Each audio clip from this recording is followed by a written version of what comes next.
Hello, everyone, and welcome to the Happiness Journey podcast, where every journey is worth living. My name is Dr. Dan, and I'm your host for today's episode. I'm a bilingual cognitive behavior psychotherapist specializing in anger management issues, both court-appointed and private, marriage counseling using the EFT method, dissociative disorders, narcissistic personality disorders, depression, anxiety, dream analysis, and also provide life, business, and retirement coaching support. I provide individual one-on-one sessions in both French or English, and also do group settings. If you need any assistance, reach out to DMV Therapy and Coaching Services at 301-325-1550, and our website can be found at lifecoachdanamzalai.com.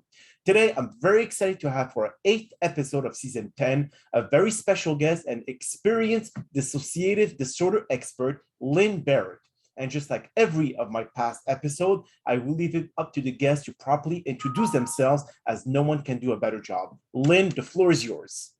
Well, thank you so much, Dr. Dan. I'm really happy to be here. And that's a kind of an amorphous introduction in that I'm a dissociative identity disorder expert.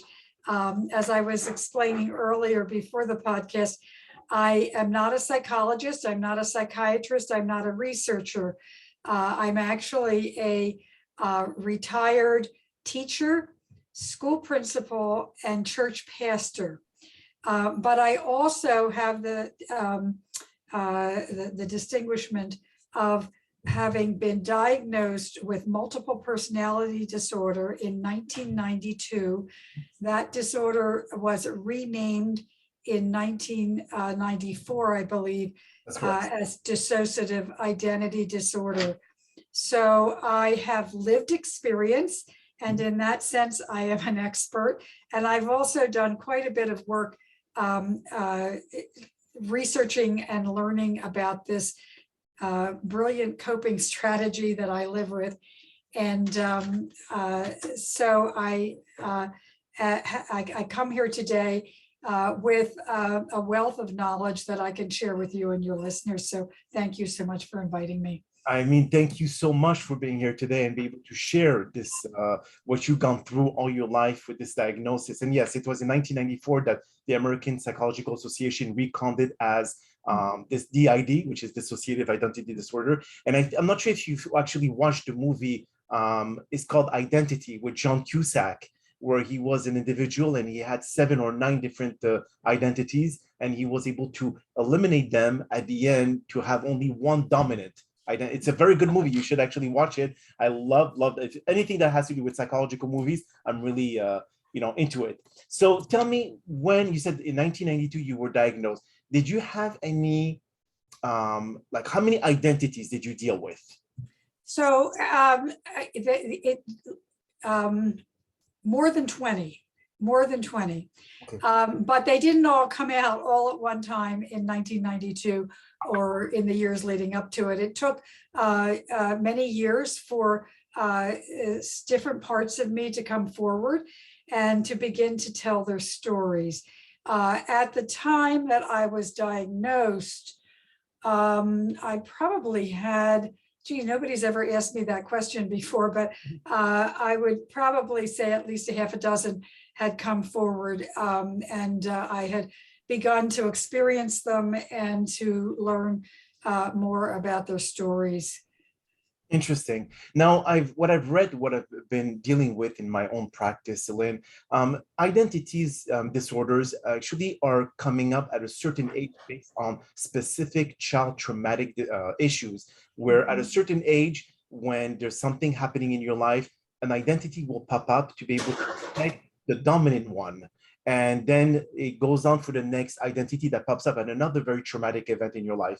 So those identities, do they have a specific age? So for example, if let's say one pops up at 5 years old, that identity will always have the mentality of a 5-year-old. The same thing with a 10 or 12 or 15. Whenever all the new identities pops up, it will be at that specific age. Is that what happened to you?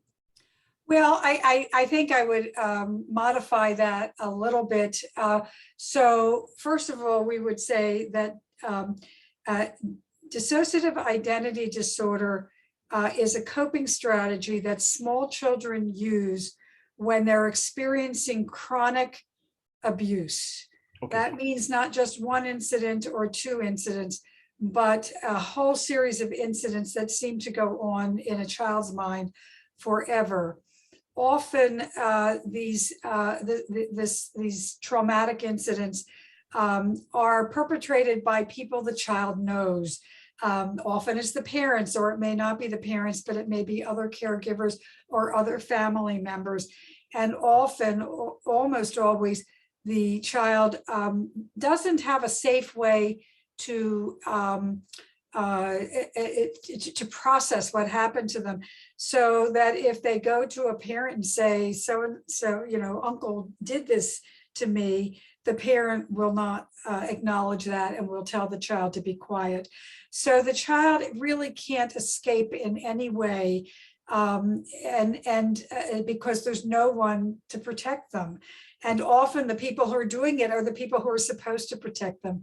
So then what happens is the child creates a part in their brain, a part of their brain sort of separates off and holds either the memory of the abuse or the emotion of the abuse, or even some skill or talent that helps them survive in life.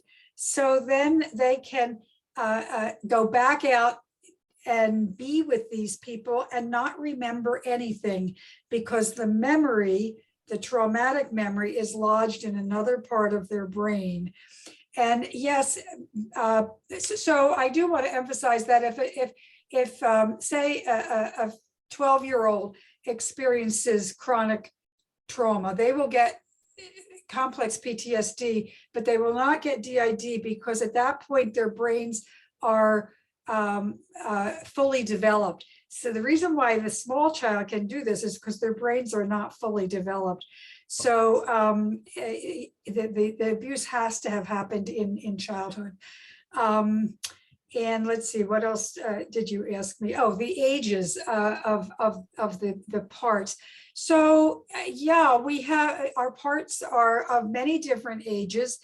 And I would disagree with the fact that they don't change in age. I think they can, they may not, but I think as we engage in deeper and more thorough therapy, that some of them grow up, or they become more mature, or they become more aware of their surroundings. So the reality is that all of us, even if we don't have DID, have inner children. We have parts of us who are playful or frightened, so as we heal, and this takes years and years and years and years of deep therapeutic work, but as we heal, our parts become more a part of us, and in some cases we use the word integration, and so yeah, I have a very playful child part in me.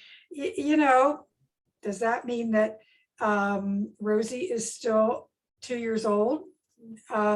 Maybe, maybe not, so we do have the opportunity for our parts to become healed and more mature. They may remain the age that they were, or they may grow up a bit. So I think it's probably different for different people. It manifests differently in all of us. That's, yeah. I mean, I have seen, especially some of the patients that I have had, even the voice change when the personality pops up. So it seems like the voice becomes either a young voice. It's incredible the transition from one personality to the other, but there's always one dominant that actually calms the other one down. And it's kind of hard to really figure out when one pops versus the other and who you're speaking to at a specific given moment. So in your case, Lyn, do you transfer personalities from one to the other in one conversation, or based on the situation, one specific personality will pop up to be able to put you in that environment?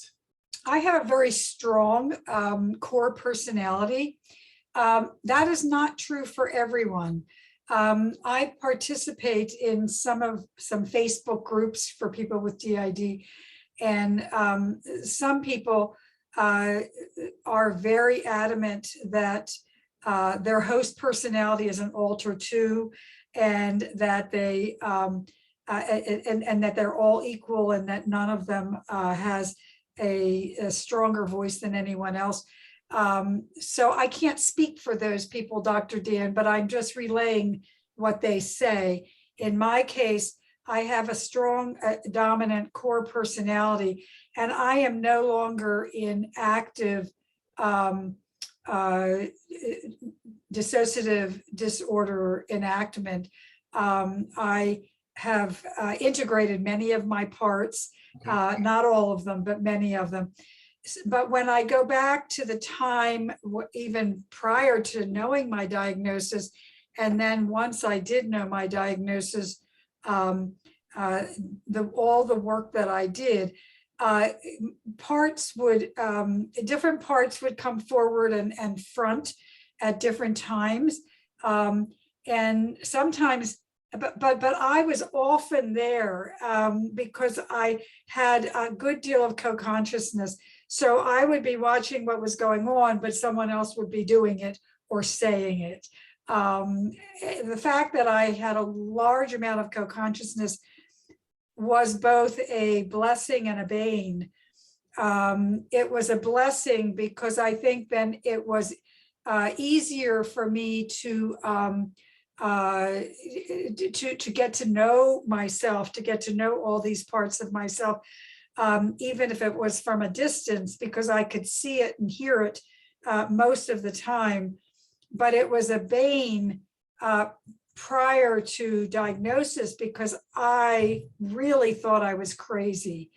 I didn't know what was going on, and all these different parts and voices were going on in my head, and I simply was not, I had no clue what was happening, and I literally did not know who I was. And I would say for about 10 years, that sense of not knowing who I was really dominant.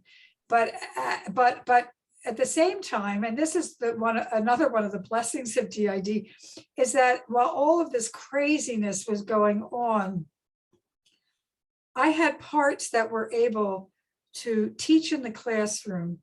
They were able to lead a school administratively. They were able to go to school myself for a certificate of leadership. So I had parts who could do these things, and then I would go home and crawl up into a ball, into a fetal position, because Rosie or Nanny or the devil, I had a part named the devil, would be just almost catatonic and non-functional. So, but then when the alarm clock rang and I knew I had these commitments to make, other parts would take over and go out and do that work. Wow. Okay. Now, out of your 20 personalities that you had, Lyn, you narrowed them to how many now, as of today? Is it like just a handful, or are they still a few of them that are lingering in your co-conscious mind? Well, I thought I was one. Okay, but on January 3rd, 2022, I published my memoir. Okay. The title is Crazy: Reclaiming Life from the Shadow of Traumatic Memory. The act of writing the memoir was not triggering for me at all. In fact, it was it helped me make sense of my life, and it was a really good experience. But the act of publishing it and of putting myself out there in front of people, and of dealing with repercussions that come from it, of promoting it, all of that has been high level stress. I want to say a little bit traumatic, but it wasn't traumatic in any way compared to my early childhood trauma. But what it did was it kind of loosened my integration. And so I have one part comes out off and on all the time. And that's his name is Mike, and he's a teenager who carries my anger in a good way. He's good, you know. He's really helped me move forward. And then I have a part named No Name, who didn't come out until towards the end of my healing process, and so he never fully did his work, and he never fully integrated. And so he's come forward now. And so we're doing some work with him.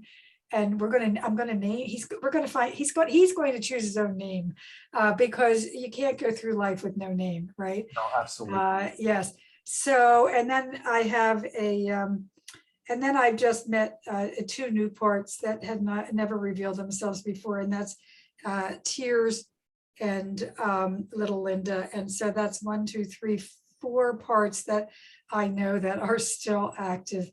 But I have come to understand integration a little differently than I used to understand it. So for the last 20 years, I've said, oh, I'm integrated, Mhm. and I act integrated, and I act as one, and I understand that as being my parts. They never leave entirely, because that's the way my brain was formed, but they've given over all executive control to me because they trust me, and they're kind of hidden. I think they impact me because, okay, the sexual one has still made me a sexual being in a healthy way. The caring, mothering one is still in me, and I'm a very caring and mothering person. So each part of me that carried on one of those functions still helps me in that function, but they don't come out as individual parts. They are just my personality, they're who I am.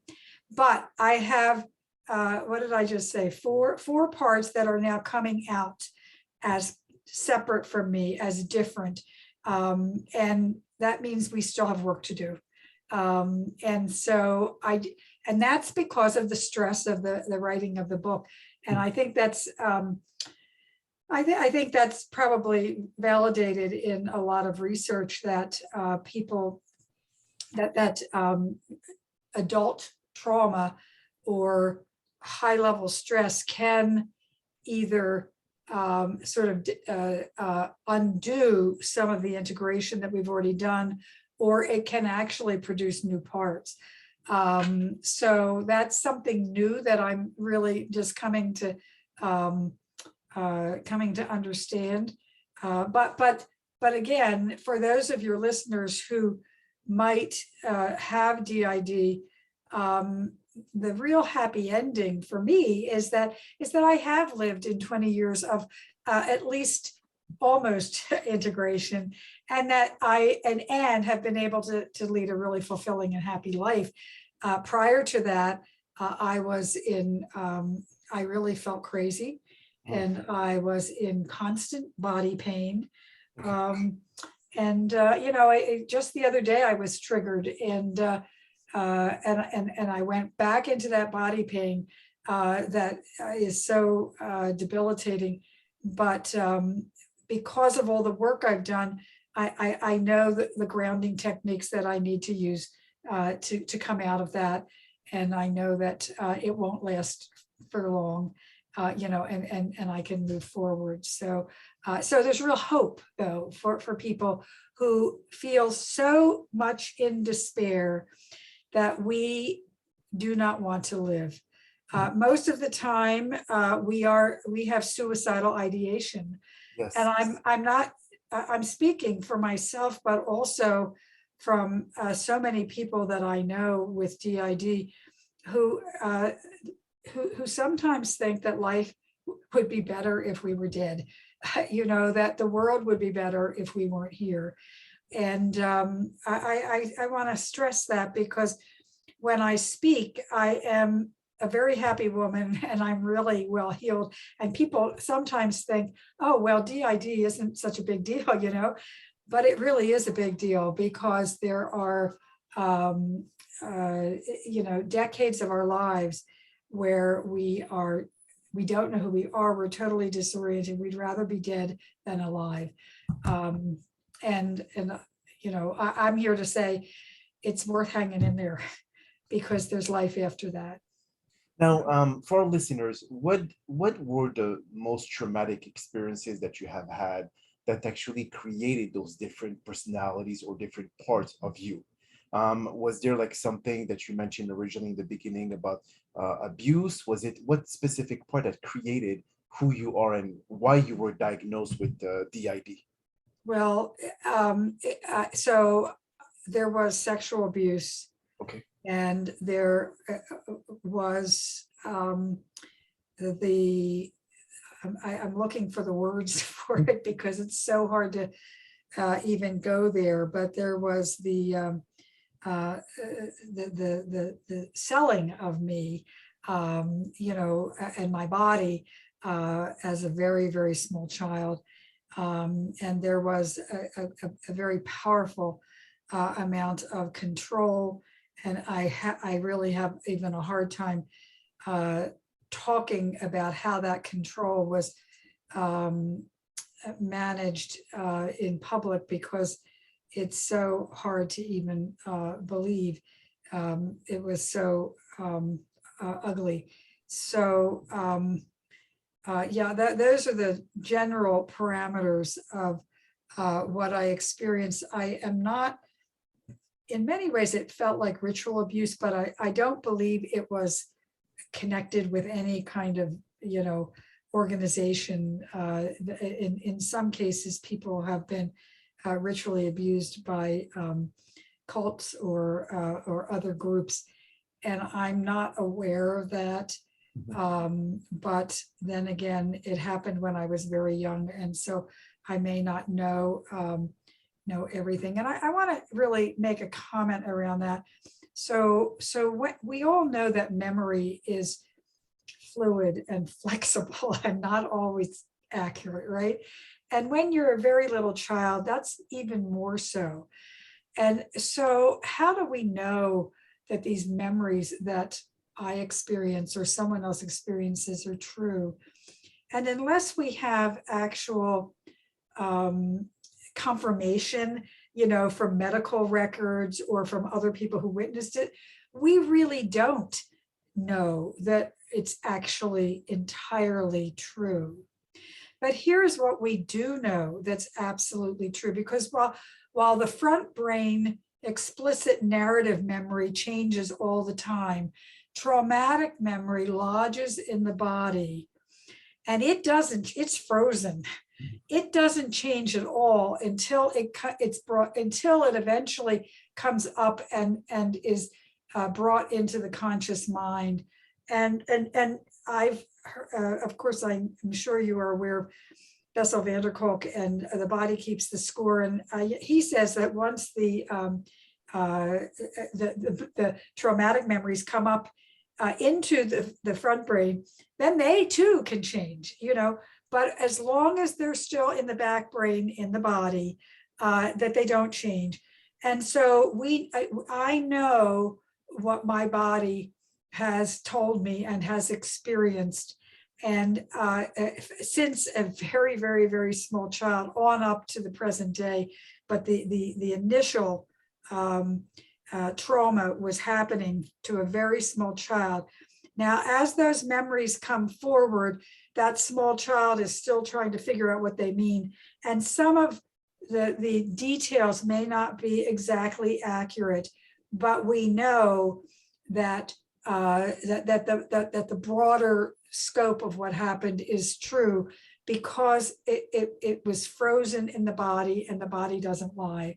And my body, my body was filled with really horrific traumatic memory, and it continues to have some of that. But fortunately, either most of it has come up, or else my alters have really packed it down deep, so that I can't experience it anymore, because I don't, as I said, I was triggered just the beginning of sometime last week, beginning of last week, I think. And I was really almost catatonic for a period of about 24 hours. But it's done, it's gone. I've started the processing of it.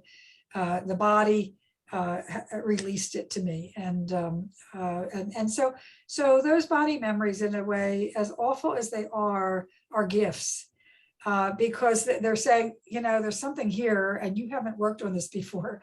Or if you have, you haven't finished it. And I'm coming back and letting you know that it is still really there. And then I continue to work on it, with my front brain, with my therapist. So your therapist actually, in certain session, do they go through the different parts of you, different personalities, and try to talk to that personality? Absolutely. Well, so let me tell you, for one thing, I had for 20 years, my therapist is Sonia, and I've had her since 1991. Wow. When I came out of the hospital, but for 20 years I didn't see her because I was integrated. We stayed in touch, but thank God for telehealth now, because we're on opposite sides of the country. But since I began the work of publishing the memoir, I started to see her occasionally, and now I'm really seeing her regularly again because of all that's coming up. But so Sonia, this is the way Sonia, yes, she absolutely worked with my alters, and I believe that's a really critical part of the work. But because the alters hold the memories, the alters are the ones who are experiencing the pain, or the ones who are acting out in aggression, or the ones who are acting out sexually, or the ones who are helping us, in positive ways. And so if she doesn't work with the alters, they don't get the benefit of the therapy, and so Sonia would, every time a new alter would come forward, she would always greet them this way. She would say, "Welcome, I'm so glad you're here. You're safe now. I hope you come back again." And so she would always talk directly to them, even when I was not necessarily admitting that that's who was there in the room. She would recognize them, and she would do that.